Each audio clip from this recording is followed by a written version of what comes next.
Olha só, aqui é um lugar de aprender. Beleza? Pra gente falar que é a mesma linguagem, para você estar bem alinhado. Então, olha só, essa porção, ela é chamada em hebraico, ó, de Bechalá. Diga Bechalá. Não é deixa lá, não. Não tem nada a ver com o português. É o hebraico. Diga Bechalá. Seria Bechalá. Seria Bechalá. Nesse carrado assim mesmo, a pronúncia, né? Fala assim, bem gutural, né? Fala assim meio com a garganta mesmo bem puxando. E essa palavra Bechalá em hebraico significa quando ele enviou. E você vai já entender o que isso tem a ver com a passagem de hoje. Quando ele enviou. Eu dei um tema para essa porção, porque essa como é dito no original, né, como está lá, mas eu dei um tema, quando o Deus que envia a provisão, e você vai entender, esse é o tema dessa palavra, quando Deus envia a provisão, e você vai entender por quê. Amém? Agora mais uma curiosidade, por que Bechalá? Porque a primeira palavra do versículo de Êxodo 13, verso 17, começa em hebraico Bechalá. Então, por exemplo, a gente chama, qual é o primeiro livro da Bíblia? Qual? Ouvi falar Jó, não é Jó não, é Gênesis, tá bom? Primeiro livro da Bíblia é Gênesis, beleza? Agora, como que ele é chamado em hebraico? O Gênesis não é conhecido em hebraico, não é chamado em hebraico Gênesis, é outro nome. Em grego é Gênesis, porque fala sobre criação, Gênesis fala sobre criação. Como é que é Gênesis? Não é que é Gênesis em hebraico, quer dizer como é que se chama o livro de Gênesis em hebraico. Porque existe a palavra Gênesis em hebraico, tá bom? E não necessariamente é Gênesis, tá? Mas tem uma correlação. Mas qual é a palavra pro nome do livro Gênesis no hebraico? É a palavra Bereshit. Por que Bereshit? Porque a primeira palavra que inicia a Bíblia, a primeira palavra do livro que inicia é Bereshit. Bereshit, bara Elohim, ve'et hashamai, ve'et haaretz. No princípio, criou Deus os céus e a terra. O Bereshit, no princípio. Entendeu? Tranquilo? Então, as porções da Bíblia, elas também vão ter esses nomes, porque a primeira palavra em hebraico que aparece no primeiro versículo correspondente à porção. Então, por isso que Êxodo 13, 17 começa Bechalá e tal, e começa a citar essa palavra como primeiro, e assim sucessivamente, tá bom? Tranquilo?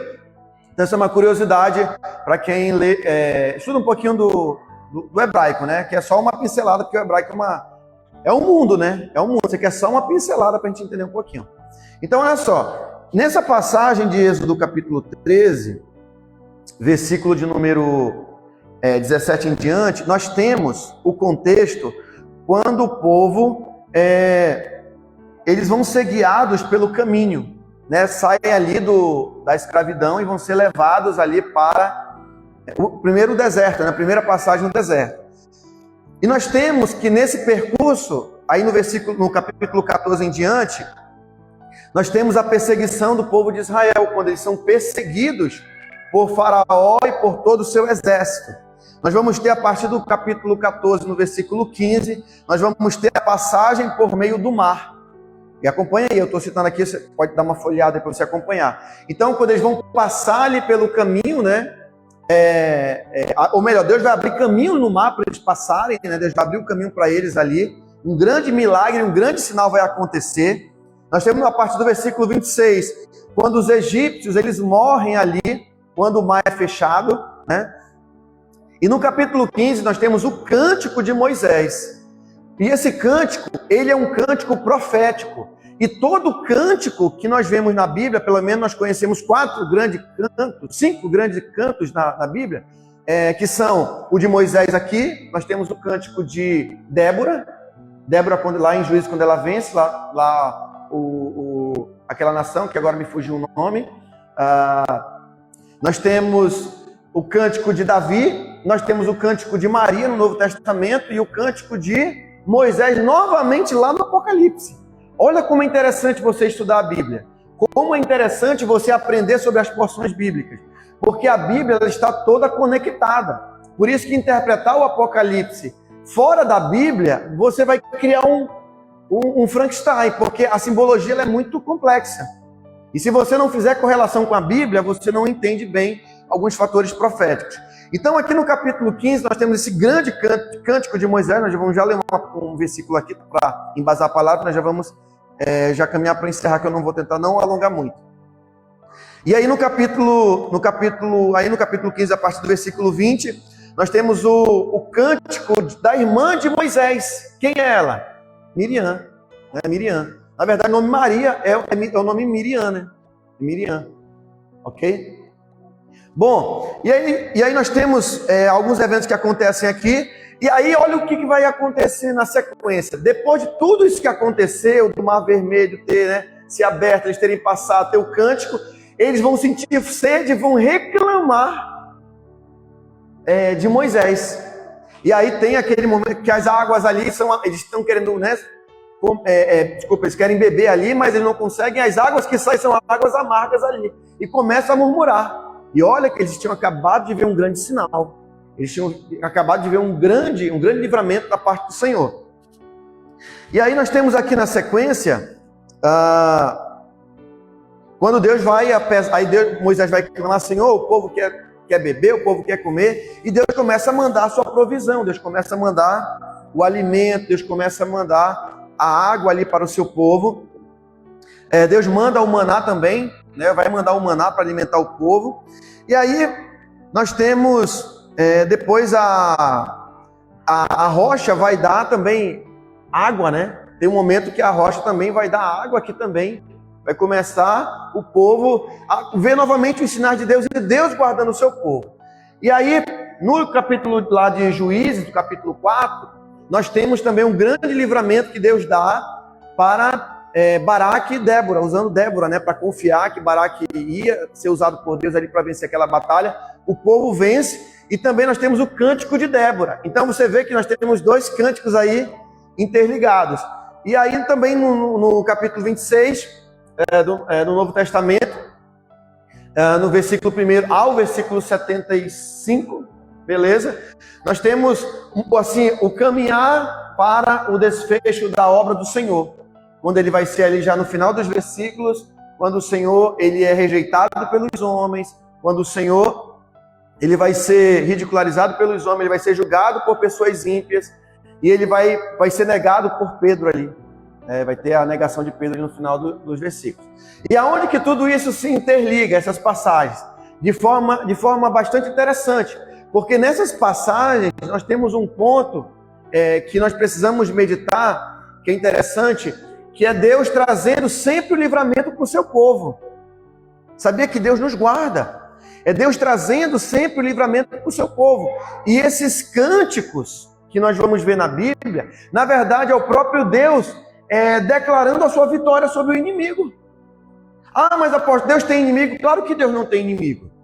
Mas quando Deus se levanta, ele se levanta em favor do seu povo.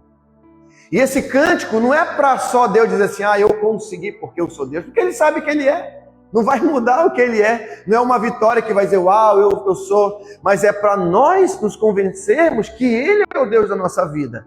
Que ele opera maravilhas na nossa vida. Para mim, eu me convencer que ele é Deus. Porque até então, Moisés, ele ainda não tinha visto o poder de Deus totalmente. E ele viu de uma forma grandiosa. E através do cântico de Moisés, ele começa a exaltar a força do nosso Deus. E aqui já é uma grande lição para a nossa vida nessa manhã. Nós sabemos que nós temos um Deus que opera e que trabalha em favor do seu povo. Ele trabalha em favor daqueles que buscam. Ele vai declarar que Deus é Deus de misericórdia.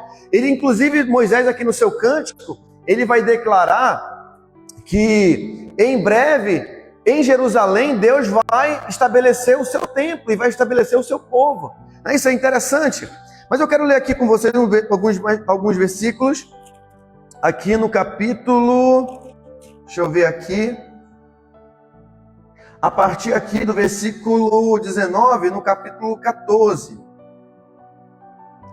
No capítulo, na mesma porção, capítulo 14 de Êxodo, Aqui em Êxodo ainda, sempre, tá?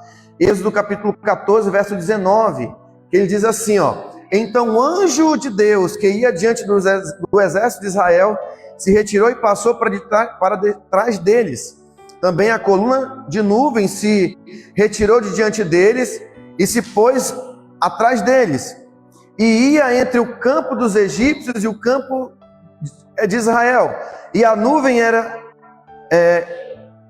escuridade para aqueles, e para este esclarecia a noite, de maneira que em toda a noite este e aqueles não puderam aproximar-se. Então Moisés estendeu a mão sobre o mar, e o Senhor pôs um forte vento oriental que soprou toda aquela noite, fez retirar-se o mar, que se tornou terra seca, e as águas foram divididas. Então aqui o evento que marca essa passagem tão tremenda do livramento que Deus tem para o seu povo. Amém? Tem outra passagem interessante que eu quero compartilhar com você, que está aí sobre as águas que amargas, né, que se tornam, na verdade, depois vão se tornar doces, essas águas pelo poder de Deus, que estão aí no capítulo 15, no verso 22, que diz assim, acompanha aí, ó. Fez Moisés partir a Israel do Mar Vermelho e saíram para o deserto de Sur. Caminharam 3 dias, acompanha aí, ó, no deserto, e não acharam água, ó. Afinal chegaram a Mara, todavia não puderam beber as águas de Mara, porque eram amargas. Por isso chamou-se-lhe Mara. E o povo murmurou contra Moisés, dizendo: que havemos de beber? Então Moisés clamou ao Senhor, e o Senhor lhe mostrou uma árvore. Lançou-a Moisés nas águas, e as águas se tornaram doces. Deu-lhe ali estatutos e uma ordenança, e ali os provou. Olha só, Deus prova. E disse: se ouvires atento a voz do Senhor teu Deus, e fizeres o que é reto diante dos seus olhos, e deres ouvido aos seus mandamentos, e guardares todos os seus estatutos, nenhuma enfermidade virá sobre ti, das quais enviei sobre os egípcios, pois eu sou o Senhor que te sara. Então chegaram a Elim, onde havia 12 fontes de água e 70 palmeiras, e se acamparam junto das águas. Então aqui é o ponto, para a gente não alongar muito, eu vou finalizar com essa palavra aqui, que é o seguinte: nós temos um grande problema como servos de Deus, que é o seguinte: Deus, ele tem feito os seus sinais, as suas maravilhas em nossa vida. Ele tem feito esses sinais. Só que tem um detalhe: quando passa o momento da bonança, e até talvez um grande livramento que você viveu, talvez um grande milagre que você viveu, nós temos a tendência a esquecer. E temos a tendência, inclusive, de murmurar. Deixa eu te dizer algo: quando você estiver lendo a palavra de Deus, exclua do seu vocabulário aquele pensamento, ou melhor, das suas palavras, do seu vocabulário e dos seus pensamentos, exclua o seguinte: meu Deus, que povo murmurador, olha só, viram um grande sinal de Deus, olha, o povo era muito ruim, estava murmurando. Pois é, esse povo é você. A história de Israel é um reflexo do nosso próprio caráter. Queridos, infelizmente nós somos assim. Infelizmente, o ser humano é assim. Você ajuda, faz, mas nunca está bom. Com Deus, o povo faz a mesma coisa. O que era para o povo fazer? Ser humilde, orar, clamar, pedir o apoio de Deus. Mas o que eles foram fazer? Murmurar. E Deus, ele já estava ensinando a primeira lição. Na próxima murmuração, Deus não perdoou assim. Claro que ele perdoou, mas diga assim, ele não deixou barato. Deus não. Aqui ele ainda falou: vai lá, Moisés, tá? O povo ainda está aprendendo, está começando a jornada, vai lá, lança lá, a água vão se tornar doce, o povo vai matar a sua sede, beleza, tranquilo. Mas deixa eu te falar algo para esse povo aí, Moisés. Que se eles ouvirem, versículo 26, se eles ouvirem atentos à voz do Senhor teu Deus, e fizerem o que é reto diante de seus olhos, e deres ouvido aos seus mandamentos, e guardarem todos os seus estatutos, nenhuma enfermidade virá sobre ti, das quais enviei sobre os egípcios, pois eu sou o Senhor que te sara. Então o que acontece? Parece que esse versículo não tem nada a ver com o que está acontecendo aqui, mas tem tudo a ver. Em outras palavras, Deus está dizendo assim: ó, o povo aí Moisés, eles reclamaram. Eu ia punir ele pelas murmurações dele, mas faz o seguinte, fala para eles que, ele não falou dessa forma, mas eu estou conjecturando, foi mais ou menos, dessa vez passa, mas fala para eles que eles precisam obedecer, eles precisam ser obedientes aos meus mandamentos, aos meus estatutos, aos meus princípios, e aí eu não vou mandar as enfermidades que eu mandei sobre os egípcios. E aí o que acontece, diz a palavra aqui, que Deus estabeleceu esses mandamentos sobre o seu povo. E ele ainda fala, porque eu sou o Senhor que te sara. Então, o povo estava caminhando ali para eu até dou um desconto também para o povo, porque olha só, você saiu lá do Egito, e tudo é novo para eles. Pensa comigo, você pode ter a sua casa, você pode um dia ter um sonho de reformar a sua casa, ter a sua casa, né, própria e tal, mas a sua casa ainda é o melhor lugar do que você ir para um lugar que você não sabe onde vai dar. Fala, rapaz, tá melhor aqui. Entendeu? Rapaz, eu lavou uma terra no deserto ainda. Eu tenho certeza que você ia murmurar, meu amigo. Eu lá, você é doido esse apóstolo, quer que a gente vá lá para Nova Olinda, nadando. No meio, tá doido. Mas Deus disse que Deus falou na hora que ele tá doido. Onde já se viu? E caminhando para Manacapuru, aonde já se viu uma situação dessa? Não é loucura, é loucura se você for pensar. Por isso que a Bíblia diz que as coisas de Deus é loucura para o homem natural. Não é loucura, parece? Muita gente diz, cara, mas a gente come aqui. Não, mas Deus mandou. E Deus já fazendo sinais. Então, por isso que eu entendo a cabeça do povo. E a gente não deve nem pensar, poxa, esse povo é cruel. Querido, a gente é assim mesmo, a gente é assim. Não vem com essa história de dizer que é Israel, não.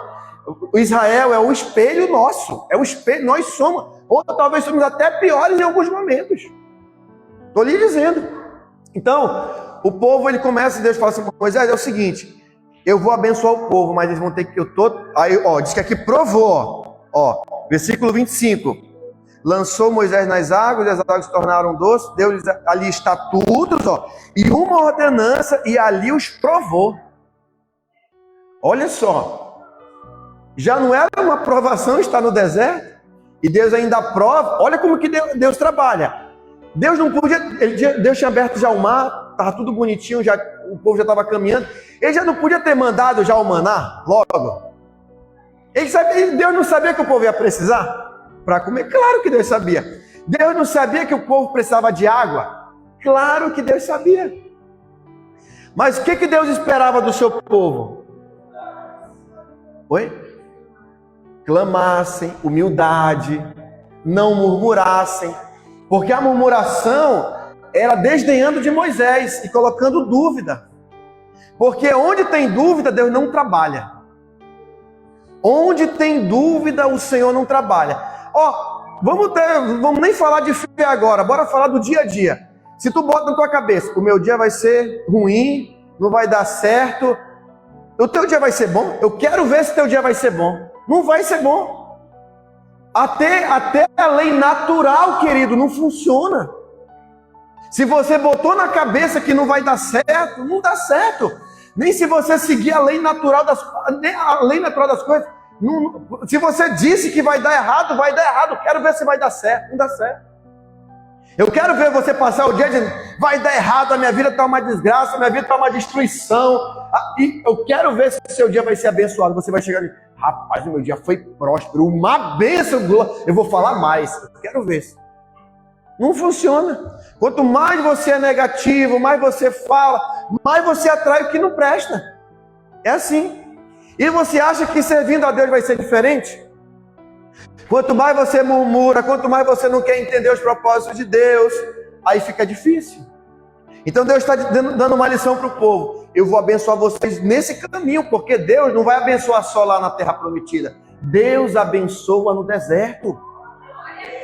Deus quer nos abençoar onde? No deserto. Porque não é no deserto que você conhece mais a Deus. Você não conhece a Deus quando você está na abundância, na abastança, não. Você tem lá a picanha, Não é para você comer todo dia no almoço. Não é lá no meio da picanha, não. É quando você está lá mesmo que você está totalmente incrédulo. Não é verdade? Deus trabalha assim, irmãos, e é nessa área que nosso caráter ele é transformado realmente. Quando nós aprendemos a confiar em Deus, por isso que os sábios de Israel dizem que o momento que Deus esteve mais próximo do seu povo foi no deserto, porque tudo eles dependiam de Deus, tudo. E você sabia que em parte, minha pastora Terezinha, a nossa vida é um grande deserto?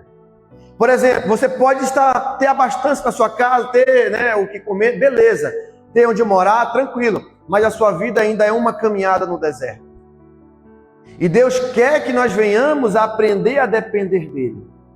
E é assim, por isso que a gente fica deprimido.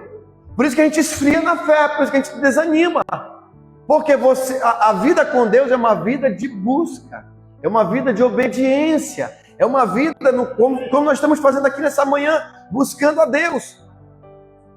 Uma vez você precisa se conscientizar disso. Peraí, eu preciso buscar Deus, eu preciso estar nos cultos, eu preciso estar sábado na igreja, eu preciso estar no culto à noite. É uma forma de eu me fortalecer. Amém? Então aqui não é só uma reunião, não encare como só um culto, mas uma oportunidade de você fortalecer a sua fé. Diga para o seu irmão, essa é a oportunidade para você fortalecer a sua fé. Diga assim, põe o nome dele de profeta e diga assim: toda negatividade, diga, sai da tua vida. Diga, toda depressão, sai da tua vida. Toda ansiedade, sai da tua vida. Porque Deus tem cuidado de você. Amém? Quem pode aplaudir o Senhor? Amém? Glória a Deus. Louvado seja o nome do Senhor. Amém? E aqui, queridos, tem um ponto aqui que eu já finalizar de fato. Tem sempre uns confiados, né? Sempre tem o confiado é aquele que não acredita. Deus falou bem assim, ó, eu vou mandar um maná para vocês. Eu vou dar um exemplo na prática como é que acontece aqui. Deus deu a provisão do mês para você, né? Você deu seu dízimo, pagou suas contas, beleza. Aí começa a vir aquela dúvida, porque a carne ela é fraca e o diabo também não perde a oportunidade de tentar. Rapaz, como é que isso vai ser o mês que vem? Meu amigo, Deus proveu hoje, meu amigo. Para de pensar no amanhã. O amanhã é do Senhor. Claro que você tem que projetar. Não estou falando em relação a projeto. Eu estou falando em relação à ansiedade. Por exemplo, você já comeu hoje. Tomou seu café. Meu Deus, o que eu vou comer amanhã? Meu amigo, Deus já proveu hoje. Se preocupa com hoje. Amanhã ele é pai, ele vai dar o café. Aí, o que eu vou jantar amanhã? Eu vou jantar amanhã. Já jantou hoje, o que eu vou jantar amanhã? Meu Deus, meu Deus. Querido, te acalma. Você vai dizer, pai, eu vou descansar no Senhor, porque o Senhor me proveu hoje. Amanhã também você vai me prover. E é essa fé que eu preciso sempre estabelecer no meu coração. Amém, querido? Por que eu estou falando isso? Porque aqui Deus falou assim, olha, Moisés, eu vou mandar o maná. Toda manhã vai lá, vocês vão recolher. E olha, tem uma tradição judaica bem interessante que diz o seguinte, que aquele que acreditava, obreiro Alessandro e bispo Aquece, que acreditava que Deus ia prover, Deus mandava o maná bem pertinho. Aquele que ficava assim, será? Deus mandava mais longe. Ele tinha que acordar cedo, mais cedo, para ir lá pegar, mas Deus mandava. Aquele que murmurava, que duvidava, Deus mandava longe, meu amigo. Ele tinha que acordar cedo, caminhar. Quem está entendendo esse mistério? Querido, ó, murmurar é perder a fé. Deus não quer que você perca. Poxa, eu estou vendo a dificuldade, eu sei. Mas acredite, pelo amor de Deus. Porque Deus não vai trabalhar como o homem pensa. Ele vai nos surpreender. Amém? Eu também não estou pregando isso para você agora sentar. Ai, Senhor, eu provei aí, Senhor, vou dormir. Aí vai dormir, aí vai brincar. Não é isso, isso aí também não é fé. Isso aí é tudo, menos fé. É loucura, é leseira, sabe? Entendeu? Joga daí, não. Você vai ajoelhar, você vai clamar. E Senhor, o que eu tenho que fazer? Beleza, eu vou ter que fazer. Aí corra atrás. Ó, tranquilo, mas o que Deus não quer é você murmurando. Mas também não adianta você também não orar e achar que é a força do teu braço que vai resolver, que não vai. Porque tem pessoas que pensam assim, elas são trabalhadoras, elas acordam cedo, elas correm atrás, só que elas não dependem de Deus, elas não oram, elas acham que é o braço dela que dá para. Ela ganha, claro que ela ganha, por quê? Porque ela busca, ela está correndo. Deus vai também, tem uma lei que Deus deixou, Deus vai abençoar de certa forma, mas não vai ser aquela bênção que multiplica. Mas quando você se prostra, Senhor, é tu que vai abrir as portas, você se levanta e você vai, querido. Não tem porta que fique fechada diante de você. Não tem porta, porque Deus, Ele é maravilhoso. Amém, queridos? E aí, o que eu queria falar só para concluir agora, de fato. E aí, o que ele chegava na sexta-feira, o que aconteceu? Eles falaram assim, olha, vocês vão colher 2 vezes mais na sexta, para vocês não trabalharem no sábado. E isso era uma prova de fé. O que os confiados faziam? O que eles iam fazer? O que eles faziam mesmo? Ou melhor, né? Na verdade, Deus queria que eles pegassem a medida certa, né? Toda semana, inclusive até na sexta. Na sexta ele mandava um pouco dobrado, né? Mas aí aquelas pessoas ultrapassavam e queriam guardar, né? Guardar para o outro, para o sábado, como se... Ou melhor, na verdade, Deus dava dobrado no sexto para não trabalhar no sábado. E aqueles ficavam colhendo em abundância, achando que Deus não ia prover. E quando colhia demais, fora do que era para colher, o que acontecia com o maná? Querido, estragava. Os espertinhos. E diz os rabinos que fedia tanto na pastora Terezinha, que era que nem carniça, que não tinha como não saber que aquele tinha colhido errado. Tinha pegado, que era dar uma desperto. O cheiro já não tem quando a pessoa, entendeu? O pecado já denuncia. A pessoa quer esconder, mas o pecado já denuncia. Então, eu quero só deixar essa meditação. Agora eu estou encerrando mesmo, senão deixar que o pastor vai pregar até altas horas, né? Mas eu quero deixar essa palavra para você pensar. Não murmure, em nome de Jesus. Se esforce para você acreditar. Amém? Quando Deus falar, saia dessa situação que você está, pelo amor de Deus. Não vá, será, meu amigo? Só saia. Deus está mandando e venha obedecer ao Senhor. Por isso que a palavra é Páscoa. Depois do Evangelho do capítulo 13, tem um capítulo antes, que é o 12. E no capítulo 12 tem a Páscoa. Que eles estão fazendo pão e não, bora sair que não dá para fermentar não. Bora embora que Deus não vai ficar uma unha no Egito. Bora embora. Aí tem irmão que fala, pô, eu vou perder muito. Meu amigo, tu é escravo. Tu está saindo para a liberdade. Mas a mentalidade de escravo, não, aqui é melhor, vai que, né? Meu amigo, com Deus você é livre. Do pecado você é livre para prosperar. Deus é contigo. Então, queridos, é muito rico essa passagem, né? Então por que Deus envia a provisão? Por quê? Porque você viu o que Deus fez na vida do seu povo. É Deus que está trabalhando. É Deus que está agindo nos bastidores. Sabe o que é bonito, minha pastora, dizendo dessa passagem? É que Deus está trabalhando nos bastidores. Enquanto a gente está achando, ou que Deus não está vendo, ou que não está acompanhando, e nossos olhos estão nas circunstâncias, Deus está trabalhando. Eu não sei qual é a situação que você está passando hoje, né, com detalhes, mas uma coisa eu sei, Deus está trabalhando. Apóstolo, mas já tem 5 anos. Querido, Israel ficou 40. Calma, você não vai viver 40 não, tá bom? Mas Deus tem um tempo para cada um. Deus tem um tempo para cada um. Amém? Vamos nos pôr de pé para nós orarmos.